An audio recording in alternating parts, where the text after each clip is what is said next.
Buenas tardes, muchachos. Vamos a hablar hoy de los narradores, uno de los temas, pues, básicos de que si ustedes quieren dedicarse a la escritura, necesitan conocer cuáles son las herramientas que tienen. Ya en el video pasado les decía, primero, necesitamos conocer los géneros que existen, necesitamos saber cuáles son las obras que están antes que nosotros, porque obviamente cada obra va marcando un camino o va dejando como ecos a lo largo de la literatura que se llama intertextualidad. No lo hablamos en la clase pasada, pero existe y la vamos a ver después. Y también decíamos que después de conocer el canon, después de conocer el género que quiero escribir, también tengo que decidir qué narrador voy a utilizar y justamente eso es lo de ahora, perdón. Vamos a hablar del narrador, es un concepto muy sencillo, pero tiene algunos matices que hay que recalcar. Bueno, vamos a hablar de tres cosas, de hecho son cosas muy rápidas, quizás nos vayamos más rápido que en otras sesiones porque eh, pues sí, son ideas sencillas realmente. Vamos a hablar primero de qué es un narrador, vamos a hablar cuáles son pues sí, los niveles del narrador, qué tanto conoce el narrador y cómo vamos a utilizar estas cosas. Está, pues sí, muy fácil, ¿verdad? Lo primero es definir qué es el narrador y aquí hay que tener cuidado porque muchas veces cuando empezamos a escribir o cuando empezamos a hacer crítica, solemos confundir el narrador y el personaje y no son lo mismo. Vamos a tener al personaje, que es el mono, el monigote, el individuo que va a estar sufriendo nuestra historia o que va a estar bajo la cámara, digámoslo así, pero el narrador es esa voz o es esta cámara que va a estar siguiendo al personaje, ¿no? Entonces, vamos a tener aquí, perdón por esto es la cámara, y podemos tenerla lejos, como en este caso, este sería un narrador en tercera persona, de lo que vamos a hablar ahorita. Podemos tenerla más cerca, como aquí, como en un espejo. Esto sería un narrador en segunda persona. Y existe un narrador en primera persona que es aquí, en el cerebro del personaje, ¿no?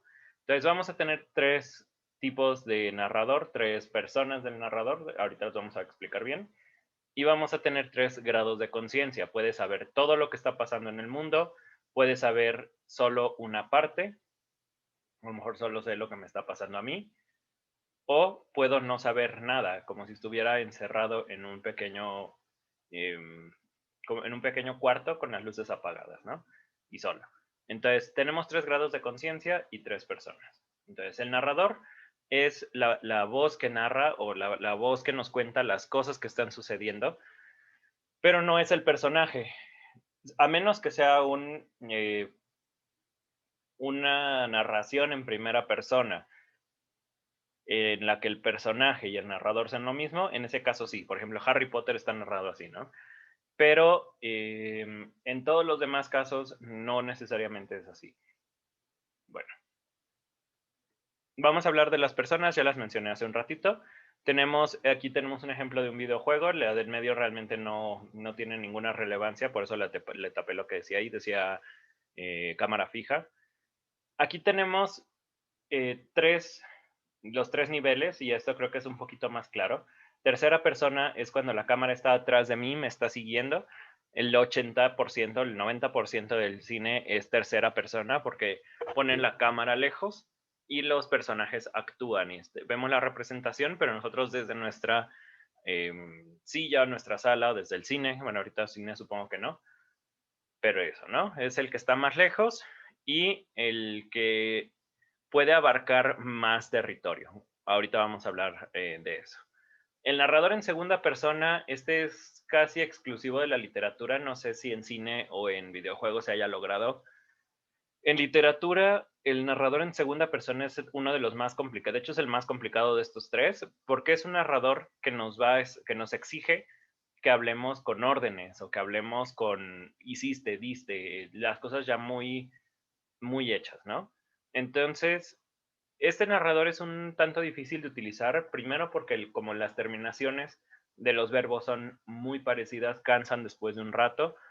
Y segundo, bueno, también he sabido de gente a la que no le gusta que le estén dando órdenes y como el narrador en segunda persona sentirse como si te estuvieran ordenando, pues bueno, ese es otro de los puntos débiles de este narrador. ¿Hay novelas en segunda persona? Sí, hay un par. Me parece que Aura está escrito en segunda persona. Hay algunos cuentos de Julio Cortázar. Funciona mejor con formatos más cortos, microficciones o cuentos breves. Van a ser muy... van a ser donde mejor va a funcionar la segunda persona, porque por la extensión no te cansa y puedes hacer hasta juegos como los hace Cortázar después. Y vamos a la primera persona. Este es el más fácil de todos. Bueno, hay dos tipos de primera persona. Tenemos el narrador testigo, que es el que está lejos. Por ejemplo, no sé si han visto Sherlock. Watson le cuenta a otra persona, de hecho en el capítulo 6 de Sherlock se ve mucho esto. Empieza Watson narrándole a la psicóloga que Sherlock murió. No es spoiler, con eso empieza el capítulo, ¿no? Entonces, ese es el narrador testigo, es yo lo viví, pero no me pasó a mí. Estamos nosotros dos juntos, yo vi cómo le pasó todo esto a este monigote y este monigote se murió, pero yo estoy contando la historia. Es como cuando contamos un chisme, perdón. Fíjate que yo escuché que mi mamá le dijo a mi tía que sí iban a vender el terreno.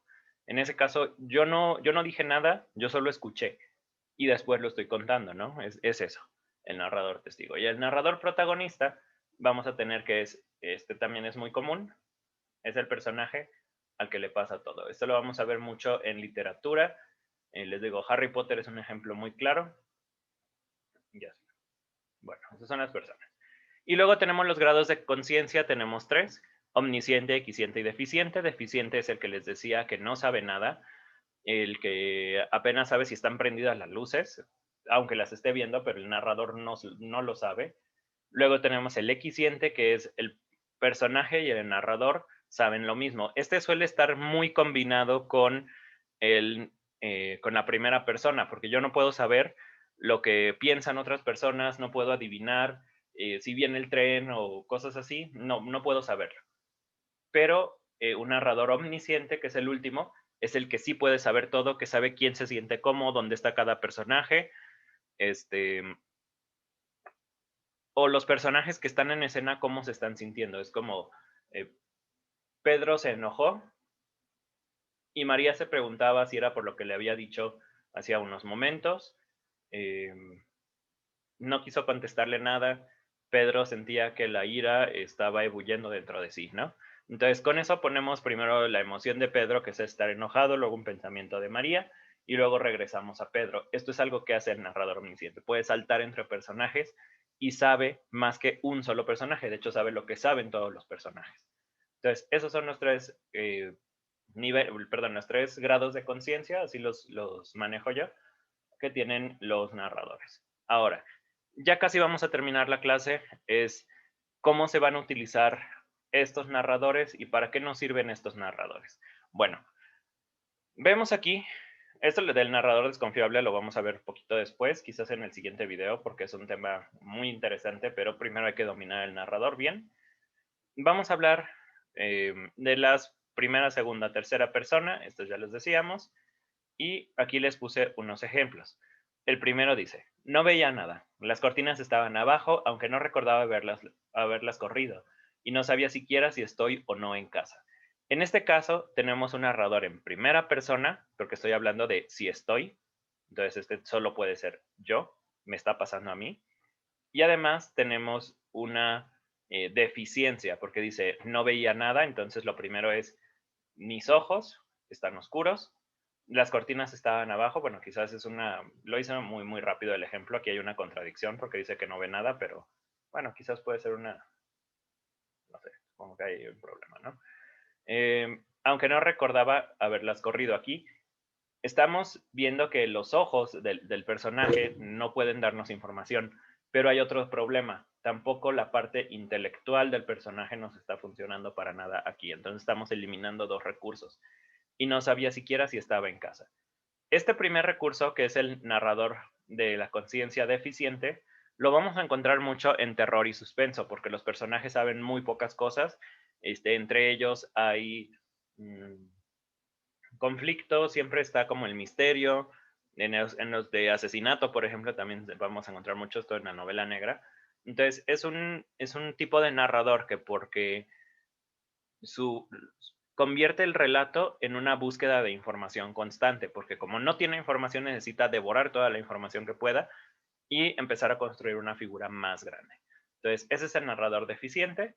Luego tenemos este, que es eficiente. Abrió la pesada puerta de la oficina y vio la silla y los documentos desordenados. Esto es lo que está viendo un personaje. Está viendo la mesa y la silla y unos papeles tirados, ¿no? Exhaló y se sentó en la mesita que tenía a un lado. Aquí hay otra mesa pequeña. Entonces este está como fastidiado, cansado y se sienta aquí. De hecho, quería ponerle un poquito más al ejemplo, pero ya no me salió gran cosa. Pensaba ponerle así como, recordaba la noche en que el policía le trajo la noticia de la muerte de su perro. No sé. Entonces, esto es, ok, estamos hablando de este personaje y nos estamos metiendo mucho en sus ideas. El narrador eficiente ahora es mucho más común que antes. Hace 200, 300 años a lo mejor no se usaba nada, pero ahora con la importancia que se le ha dado a la psicología del personaje, de saber quiénes son, de saber a quién estamos siguiendo, está meterse en los pensamientos y meterse en los monólogos y meterse en todo esto del personaje, se ha vuelto muy popular, muy común y vamos a encontrarlo en todos los géneros. En géneros como ciencia ficción, horror, fantasía, eh,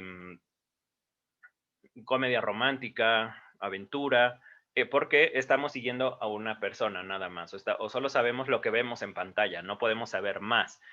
Eh, Creo que es un buen ejemplo, ¿no? Si tenemos una película en la que se ve que matan a alguien y le vemos la cara al asesino y se está riendo y luego los personajes buscan información y en otra escena vemos al asesino que está comprando bolillo y que está haciendo su vida normal, en ese caso tendríamos un narrador omnisciente porque nos está presentando las dos partes todo el tiempo. Una película equisciente sería matan a un cuate y el personaje principal le cae, no sé, la mano del vato así enfrente, ¿no? Esto sería equiciencia si solo se maneja el punto de vista de este muchacho o de esta muchacha, qué es lo que está haciendo con la mano, fue a ayudar, fue a perjudicar, vio el asesinato, es un testigo del crimen o no.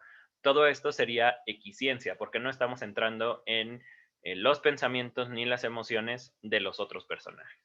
Por último, narrador omnisciente, este es el favorito de todo el mundo, es el que nos permite tener una idea más clara de las cosas que están pasando. Una de las problemas del narrador omnisciente es que, ok, sí se puede meter en los pensamientos de los personajes, pero como tiene tanto terreno que cubrir, los pensamientos son solo como chispazos. En el caso de la equiciencia, podemos tener conversaciones más profundas con el personaje, pero solo con uno. En el caso de la omnisciencia, podemos tener conversaciones un poquito más ligeras, pero con todos los personajes. Entonces va a depender de qué es lo que quiero lograr en mi novela o en mi cuento, si voy a utilizar narrador omnisciente, equisciente o deficiente. Omnisciente funciona en todos los géneros, equisciente funciona en todos los géneros, deficiente solo va a funcionar o va a funcionar mejor en horror, fantasía, perdón, horror, suspenso, novela negra, todas estas cosas que necesiten que yo construya un rompecabezas o que arme una imagen más grande dentro de lo que quiero lograr, ¿no? Entonces, una de las cosas importantes que les decía en el curso pasado, en el video pasado, es que necesitamos escoger género, necesitamos conocer el canon, necesitamos saber qué es lo que está antes de mí y necesito escoger el narrador, qué quiero lograr o cómo voy a lograr el cuento o la novela, ¿no? Una cosa que se me estaba olvidando es, la novela tiene una ventaja extraordinaria sobre los cuentos y es que podemos manejar, perdón, dos o tres personajes al mismo tiempo, pero en cada capítulo podemos saltar de tipo de narrador. Podemos tener en el capítulo 1 un narrador omnisciente que sepa quiénes son Tyrion Lannister, Jaime Lannister, Cersei, que nos los presente a todo, que esté saltando entre sus conciencias, pero en el siguiente capítulo en el que hablamos solo de no sé, Jon Snow, por ejemplo, que Jon Snow no sepa nada y que solo sepa lo que tiene enfrente, perdón, que tenga muchas dudas de su pasado, que tenga un montón de cosas, y ahí tendríamos un narrador deficiente en tercera persona. Justamente por eso hice esta tabla. Bueno, a lo mejor no da bien la idea, pero la primera persona puede combinarse con equisciente, deficiente y omnisciente.